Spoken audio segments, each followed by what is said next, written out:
Shalom saudara, seringkali dalam hidup kita diperhadapkan dengan orang-orang yang kelakuannya sangat tidak mengenakan. Tidak hanya kelakuannya tapi juga perkataan mulutnya. Nah, seringkali dalam hidup kita diperhadapkan dengan orang-orang yang hobinya nyinyir. Itu saya alami, bahkan saya sebagai hamba Tuhan. Ada orang-orang yang gak tahu kenapa tapi hobinya suka nyinyir atas kehidupan orang lain. Orang-orang yang hobinya cuma ngomongin, fitnah, gosip, ngerendahin, dan itulah kerjaan mereka. Ternyata saudara, saya menemukan bahwa orang-orang seperti itu, yang seperti mereka itu karena biasanya orang-orang itu tidak punya pekerjaan, nggak ada yang dikerjakan, alias pengangguran. Makanya karena mereka nggak ada yang dikerjakan, mereka pengangguran, ya mereka cari kerjaan dengan cara ngomongin tentang orang, gosipin tentang orang, nyinyir atas kehidupan orang lain. Nah, tapi tahukah saudara, orang-orang yang hobinya cuma nyinyir, biasa di akhir hidupnya mereka tidak bisa jadi apa-apa. Karena mereka cuma sibuk dengan urusan hidup orang lain, dan mereka tidak pernah sibuk dengan urusan hidupnya sendiri. Bayangkan, mereka sibuk ngurusin pekerjaan orang lain, padahal mereka nggak punya pekerjaan. Mereka sibuk ngurusin rumah orang lain, padahal rumahnya sendiri mau roboh dan gak terawat. Mereka sibuk ngurusin suami orang lain, istri orang lain, anaknya orang lain, sibuk pokoknya ngurusin orang lain. Tapi mereka sendiri sebenarnya sedang dalam keadaan kesusahan. Nah, memang agak cukup heran dengan orang-orang seperti itu. Tapi anggaplah mereka adalah orang-orang yang dipercayakan atau dikirim Tuhan untuk membentuk serta memproses kita. Nah saudara, jangan berharap bahwa dalam hidup itu kita akan selalu bertemu dan berjumpa dengan orang yang selalu baik sama kita, dengan orang yang pasti ngomongin yang nice tentang kita. Seringkali Tuhan mengizinkan kita ketemu dengan orang-orang yang memfitnah kita, gosipin kita, ngerendahin kita, ngomongin kita yang tidak-tidak, dan itu cukup menyakitkan sebenarnya. Apalagi kalau orang-orang itu adalah orang-orang yang ada di dekat kita. Itu benar-benar sangat menyakitkan biasanya. Tapi ya, sebagai orang percaya, harusnya respon kita dewasa. Makanya dewasa dan tidak itu tergantung dari respon kita. Saudara, kalau orang lain salah, jangan ikut salah. Kalau orang lain gosipin ngomongin tentang kita jangan jadi salah dengan ikut gosipin atau ngomongin tentang mereka. Saudara, satu kali saya ketemu dengan seorang hamba Tuhan. Kalau saya nyebut nama hamba Tuhan ini nggak enak, nanti kok seolah-olah membawa nama dia. Dia sahabat saya, sahabat saya. Tapi apa yang terjadi atas hidupnya buat saya agak cukup menyedihkan dan membingungkan. Jadi gini, sahabat saya ini adalah seorang hamba Tuhan. Dia hamba Tuhan yang dipakai Tuhan luar biasa, pelayanan kemana-mana. Tapi satu kali dia menghadapi sesuatu yang dia ceritakan, dan ternyata dia mengalami dari perlakuan yang tidak enak dari orang yang sama, yang juga memperlakukan saya. Jadi satu kali hamba Tuhan ini diundang pelayanan, diundang khotbah. Saya pikir kalau menyebut namanya nggak enak ya. Nah, hamba Tuhan ini diundang khotbah di salah satu kota. Ketika dia diundang khotbah, seperti biasanya ya hotel, tempat istirahat, tempat tidur disiapkan. Nah, begitu dia disiapkan kamar hotel, maka minggu dia khotbah di gereja yang mengundang dia. Dan setelah dia menyampaikan firman di ibadah minggu itu, maka biasanya dia diajak makan, setelah itu selesai pulang. Nah, setelah selesai, maka besok harinya sahabat saya itu diantarkan ke airport. Setelah diantarkan di airport, dia terbang untuk dia kembali di Jakarta. Tidak selang beberapa lama, tiba-tiba dia ditelepon oleh papa rohaninya. Ya, sudah seperti papa rohaninya. Tiba-tiba papa rohaninya bilang begini, namanya ini gitu. Saya sebut saja lah inisialnya, aduh gak enak juga kalau nyebut inisialnya. Oke lah, inisialnya J. J, kamu itu ngaku saja sama papi. Dia kaget. Oh, kenapa, Pi? Kenapa, Pak? Ya seperti papa rohaninya. Kamu ngaku saja. Kamu waktu pelayanan di kota ini, kamu itu ngelakuin apa? Karena di sana sedang heboh. Kalau kamu itu bawa perempuan masuk dan kamu tidur sama perempuan di kamar hotel yang disiapkan oleh gereja itu. Dia kaget dong, teman saya itu kaget. Loh, tahu dari mana? Dan kemudian bapak rohaninya itu menjawab, itu gembala yang di sana itu telepon saya untuk ngasih tahu ke kamu. Dia bingung, teman saya bingung. Hah? Teman saya merasa dia tidak pernah melakukan. Dia tidak bawa perempuan masuk ke dalam kamar. Tapi kenapa tercreate seperti itu? Dan itu sudah diomongkan oleh orang-orang di sana yang mengundang dia. Sampai berita itu heboh dan kemana-mana. Dan karena dia merasa tidak terima, karena dia merasa dia tidak melakukan apa-apa, maka dia berusaha telepon gembala yang tempat di mana mengundang dia. Dan yang ngomongin bahwa dia bawa perempuan masuk ke dalam kamar. Ketika dia telepon hamba Tuhan ini, tidak diangkat oleh hamba Tuhan ini. Dia telepon berkali-kali, tidak diangkat juga oleh hamba Tuhan ini. Sampai kemudian sahabat saya ini pakai nomor lain, pakai nomor kantor untuk dia telepon hamba Tuhan ini. Dan begitu diangkat, dia dapat penjelasan bahwa hamba Tuhan ini yang mengundang dia, gembala gereja ini, itu dapat informasi dari office boy tempat di mana sahabat saya itu menginap dan tinggal selama diundang pelayanan di kota itu. Karena teman saya tidak terima dengan omongan dan gosip karena sudah menyebar kemana-mana, maka teman saya minta untuk cek CCTV hari dan jam di mana ketika dia menginap di hotel tersebut. Tapi apa yang terjadi? Pihak hotel mengatakan bahwa rekaman CCTV-nya itu terdelete, terhapus secara otomatis. Dan nggak pernah tahu kebenarannya. Sampai kemudian dia berupaya untuk mencari office boy itu, tapi tidak pernah tahu office boy itu yang mana. Sampai detik ini. Tapi beritanya sudah terlanjur menyebar kemana-mana. Sudah terlanjur menyebar bahwa pendeta J ini bawa perempuan masuk di kamar. Dan kemudian dia baru cerita kepada saya itu sekitar sebulan yang lalu ketika ketemu. Dan agak cukup kaget. Sampai kemudian dia berkata kepada saya, kira-kira dosa dari gosip-gosip ini siapa yang akan menanggung? Karena dari informasi yang tidak benar ini disampaikan, dilanjutkan ke yang lain, disampaikan ke yang lain, dilanjutkan lagi, disampaikan ke yang lain, dilanjutkan lagi, disampaikan ke yang lain. Akibatnya hampir semua orang jadi tahu. Padahal secara kenyataannya tidak. Pertanyaan saya, siapa yang akan bertanggung jawab dengan dosa mulut yang sudah menyebar kemana-mana? Makanya kita akan baca di dalam Alkitab tentang kebenaran firman-Nya. Mari kita buka Alkitabnya, saudara. Amsal 18 ayat yang ke-7. Orang bebal dibinasakan oleh mulutnya. Bibirnya adalah jerat bagi nyawanya. Ayat yang ke-8. Perkataan pemfitnah seperti sedap-sedapan yang masuk ke lubuk hati. Perhatikan saudara, saya akan bacakan lagi.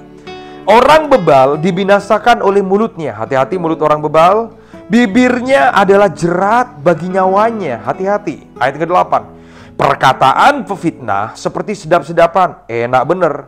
Yang masuk ke lubuk hati. Saudara, menurut Amsal 18 ayat ke-7 yang 8, orang bebal itu dibinasakan oleh mulutnya. Berapa banyak saudara orang itu dibinasakan oleh perkataan mulutnya? Terkadang saya heran, kenapa orang bisa ngomongin seperti itu? Iya kan? Karena lidah itu tidak bertulang, terlalu gampang untuk kita ngomong dan mengeluarkan perkataan tertentu. Padahal itu tidak baik, saudara. Hati-hati dengan lidahmu. Kalau saudara ngomongin yang tidak-tidak atas hidup orang, dan kalau itu tidak, maka saudara yang akan menanggung dosa. Saudara yang akan menanggung kutukannya. Saudara akan menanggung tuaiannya. Makanya hati-hati. Bagi siapapun yang menabur angin, maka saudara akan menuai badai. Tapi terkadang orang dengan cepat mudah untuk ngomongin tentang orang. Bibir ini berbahaya, saudara. Berbahaya. Orang kadang suka gosipin. Orang kadang suka ngomongin. Tapi tidak tahu kebenarannya. Terus siapa yang mau bertanggung jawab? Kalau kita menanyakan, kalau yang kita omongkan tentang orang tidak benar, siapa yang mau bertanggung jawab? Kitalah yang bertanggung jawab. Kitalah yang harus bertanggung jawab, menerima konsekuensinya. Dan ingat, apa yang kita tabur, itulah yang kita tuai. Satu kali saya baca sebuah berita, dan saya tonton juga videonya. Agak cukup miris. Kejadian ini kalau tidak salah terjadi di Banten. Satu kali ada toa masjid, mikrofon masjid. Mikrofon masjid ini lagi rusak. Dan tiba-tiba ada seorang laki-laki, seorang bapak masuk ke masjid ini untuk dia berusaha memperbaiki toa atau mikrofon pengeras masjid. Kemudian dia angkat dan dia berusaha perbaiki. Tapi saudara, apa yang terjadi? Sementara dia angkat, tiba-tiba orang yang melihat dia di dalam masjid ini tiba-tiba teriak, "Maling, maling, maling! Pencuri, pencuri, pencuri!" Dan apa yang mereka lakukan? Mereka ramai-ramai menangkap orang ini. Dan kemudian orang ini dipukul. Ketika dipukul, dipentung, maka karena darah kemana-mana, dia dihajar sampai mati, saudara. Dan ketika dia sudah mati, sudah tewas di tempat. Semua orang yang menangkap dia hampir semua memukulinya. Dan nyawa sudah melayang. Dan kemudian ada penjelasan dari istrinya. Istrinya ngomong begini, "Suami saya itu tidak mencuri. Suami saya itu bukan maling. Dia datang ke masjid dan saya juga tahu dia mau perbaiki mikrofon masjid. Tapi nasi sudah jadi bubur. Yang ada adalah orang ini ditangkap, dipukul, dihajar rame-rame sampai mati di tempat." Pertanyaan saya, siapa yang mau bertanggung jawab atas dosa dari kematian orang ini? Hati-hati, saudara. Perkataan hati-hati. Awalnya cuma 1-2 orang yang lihat dia. Dia angkat mikrofon yang rusak. Kelengkapan mikrofon yang rusak. Satu orang teriak, "Maling, pencuri!" Didengar yang lain. Yang lain teriak, "Maling, pencuri!" Didengar yang lain, "Maling, pencuri!" Dari pencuri sampai keluar kata, "Bunuh aja, bunuh, pukul, hajar, bunuh, pukul, hajar, bunuh." Akibatnya dia dipukul, dia dihajar, dia dibunuh. Dan kenyataannya tidak. Dia sedang memperbaiki mikrofon toa di masjid. Pertanyaan saya, siapa yang bertanggung jawab? Saudara, ketika ada informasi gosip datang sampai di telinga saudara, ngomongin tentang orang, dia itu begitu loh, dia selingkuh loh, dia berzinah loh, dia begini loh, dia buat begitu loh, dia nipu begini, dia begitu. Saudara, hati-hati saudara dengan telinga. Amsal tadi bilang bahwa bibir dari orang bebal itu semua perkataannya itu kelihatannya sedap, tapi membawa celaka, saudara. Hati-hati dengan apa yang kita dengar. Saudara, tahukah saudara, di tengah-tengah 2 telinga kita, itu Tuhan menempatkan otak. Otak itu untuk mikir. Jadi apa yang kita dengar, pikir dulu. Di tengah-tengah itu ada pikiran, ada otak untuk mikir. Apa yang kita dengar dari kanan, apa yang kita dengar dari kiri, dipikir dulu matang-matang, bener enggak? Jangan terlalu cepat menyampaikan. Jangan terlalu cepat menyimpulkan. Karena mungkin kenyataannya tidak sesuai pada akhirnya. Saudara, waktu saya kecil, sebelum saya masuk ke sekolah SD, ada seorang ibu guru yang menurut kakak saya, ibu guru ini jahat. Akibatnya kakak saya nomor 2 namanya Siswanto. Kakak saya bilang begini sama saya, kamu nanti hati-hati ya. Nanti kalau kamu masuk sekolah, begitu kamu masuk sekolah, nanti ada guru yang jahat. Namanya Ibu Sri. Nah saudara, itu yang diomongkan, yang masuk di telinga saya, sampai juga masuk di kepala saya. Apa yang terjadi saudara? Saya tidak pernah ketemu sama Ibu Sri. Saya nggak pernah bertatap muka. Dan hari itu, saya untuk pertama kalinya, saya bersekolah di sekolah dasar. Karena setiap hari saya diomongkan, saya seperti ditakut-takuti oleh kakak saya, bahwa Ibu Sri itu jahat. Maka ketika saya masuk pertama kalinya di kelas, begitu saya masuk, saya duduk di bangku kelas. Begitu saya dengar ada seorang ibu guru namanya Ibu Sri masuk ke kelas, tiba-tiba saya ketakutan. Kenapa saya ketakutan? Karena saya sudah dengar dari kata kakak saya tentang Ibu Sri yang katanya jahat. Tapi ternyata saudara, dari kelas 1 SD sampai kelas 2 SD masih tetap sama. Biasa kalau sekolah-sekolah di kampung saudara, kelas 1 SD, kelas 2 SD walinya masih sama. Ternyata Ibu Sri ini tidak sesuai dengan apa yang dikatakan oleh kakak saya. Ternyata Ibu Sri itu orangnya baik. Lantas kenapa kakak saya bisa menyimpulkan Ibu Sri itu jahat? Karena ternyata kakak saya pernah satu kali buat kesalahan dan kemudian didisiplinkan oleh Ibu Sri ini. Apakah hanya karena satu kali mendisiplinkan lantas Ibu Sri ini jahat? Enggak. Tapi yang dimasuk di telinga saya Ibu Sri jahat, itu yang membuat saya rusak cara memandang saya terhadap Ibu Sri. Saya anggap Ibu Sri itu jahat, ternyata tidak. Nah seringkali dalam hidup, baik di dalam pekerjaan, di dalam bisnis, atau juga di dalam pelayanan, kita dengar, oh dia begini loh, hamba Tuhan itu begini, pebisnis itu begini, orang ini begini, hati-hati dia begitu, hati-hati dia begini, hati-hati dia begitu, jangan cepat begini. Saudara, hati-hati pakai telinga saudara. Apalagi kalau omongan-omongan itu omongan dari orang-orang yang selalu ngomongin yang suka negatifan. Maaf saudara, saudara cek dengan baik. Orang yang hobinya suka ngomongin orang yang hobinya suka ngerendahin orang, coba lihat hidupnya, dia tidak lebih baik dari orang lain. Satu kali, ini saya saudara, saya agak bingung. Ada orang yang ngomongin tentang saya. Dia ngomongin saya aneh-aneh. Ya, saya ngomongin termasuk ngomongin ketika saya mau menikah. Dia pokoknya ngomong saya itu calon suami yang tidak baik, saya itu calon suami begini, bla bla dari A, B, C, D. Dia ngomongin begitu tentang saya. Tapi setelah saya tahu agak cukup miris hidupnya dia. Kenapa? Maaf saudara, tanpa saya menyinggung, tanpa saya menyindir. Bagaimana dia bisa ngomongin tentang orang yang mau menikah, sedangkan dia waktu menikah saja, istrinya sudah hamil duluan. Tapi dia bisa ngomongin tentang orang lain. Itu terkadang Alkitab kalau bisa ngomong, kan Alkitab kan bilang jangan melihat selumbar di mata orang, tapi balok di matamu sendiri, di depanmu tidak kamu lihat. Makanya dalam hidup saudara, tetaplah jadi orang baik. Saya berdoa saudara jangan jadi orang-orang yang suka nyinyir, suka gosipin, suka ngerendahin. Lebih baik nggak usah ngurusin hidup orang, kita urusin hidup kita. Apakah kita lebih baik dari orang lain? Belum tentu. Makanya saya berdoa, siapapun kita yang benar-benar mengasihi Tuhan, hidup kita benar-benar jadi berkat untuk kita sungguh-sungguh dengan Tuhan.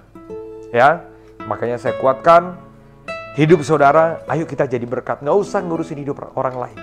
Tapi mari kita urusin hidup sendiri supaya kita lebih berhasil, lebih sukses, kita jadi pribadi yang lebih baik, lebih hidup benar daripada orang lain, dan kita lebih berkenan kepada Tuhan. Saya izinkan saya berdoa buat saudara semua. Bapak terima kasih buat hari ini, buat kasih-Mu Tuhan. Jadikan kami orang yang baik Tuhan, yang tidak suka ngomongin, tidak suka gosipin. Karena kami tahu buat orang-orang yang suka gosipin, maka selalu ada tuaian di balik dari setiap taburan. Kami mau hidup kami jadi orang yang baik, Tuhan, yang memakai lidah dan perkataan kami untuk kami memuliakan Tuhan. Dan kami percaya kalau kami bertobat, tidak hanya sekedar kami bergereja, tapi mulut kami juga bertobat untuk memperkatakan yang baik. Kalau ada orang yang jatuh salah, bukan kami untuk ngomongin tentang mereka, tapi nolongin tentang mereka. Karena kami tahu hidup ini harus jadi berkat buat orang lain. Terima kasih Bapa, kami ucap syukur buat kasih-Mu. Di dalam nama Tuhan Yesus kami berdoa. Haleluya. Amin. Puji Tuhan Bapak Ibu Saudaraku. Jangan lupa untuk like, komen, dan share. Dan jangan lupa untuk subscribe untuk channel David Gerson agar menjadi berkat bagi banyak orang. Tuhan Yesus memberkati.